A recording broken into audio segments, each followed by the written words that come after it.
vlerësoj që nuk ka absolutisht bazë për mos lejimin, për faktin se përveç se është një kërkesë e bazuar, edhe në të kalumen kur kemi pas raste kur ka aprovu gjykata speciale vizitat e tilla, edhe zoti tha që edhe të tjerët ju kanë përbajt me përpikri kërkesave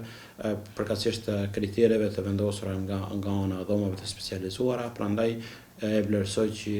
një gjë e tillë nuk do të duhet të ndodhë. Përkatësisht do të duhet i mundsoj pjesëmarrjen në varrim,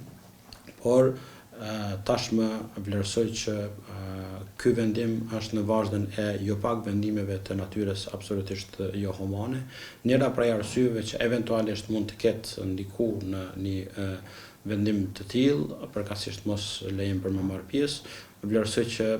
ndoshta akuza e dytë, e cila natyrisht që siç e kemi thënë edhe herave të tjera, në vendin tonë është absolutisht e pabazuar, mirë po megjithatë kjo mund të ketë pas impakt në lidhje me këtë çështje. Bazuar në praktikën që është ndërtuar prej dhomave të specializuara për sa i përket çështjeve të tilla, vlerësoj që në ditët në vijim do duhej me u leju me marr pjesë